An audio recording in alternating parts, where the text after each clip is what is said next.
High বন্ধুরা, আমি চলে এসেছি সুন্দরবনের রান্নাঘরে। মৌরলা মাছ আর কাঁচা টমেটো নিয়ে একটা দারুণ রেসিপি। মৌরলা মাছের উপর লবণ দিয়ে দেবো, হলুদ মাখিয়ে নেবো খুব সুন্দর করে, একটু সরিষার তেল দিয়ে দেবো। মাছগুলো ভেজে নেব, লাল লাল করে ভেজে তুলে নেব। এখানে কেটে রেখেছি আলু, কাঁচা টমেটো, বেগুন, চেরা কাঁচা লঙ্কা আছে, পেঁয়াজ কুচি আছে, সাদা জিরে, কালো জিরে, চেরা কাঁচা লঙ্কা, পেঁয়াজ কুচি।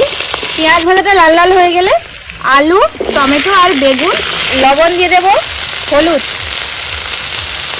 ভাজা হয়ে গেছে। এবার জল দিয়ে দেবো, ফুটে এলে মাছগুলো দিয়ে দেবো। একদম কম আঁচে ঢাকা দিয়ে এইরকম গায়ে মাখা মাখা করে রান্না করে নিলেই রেডি টক ঝাল টমেটো ঝাল।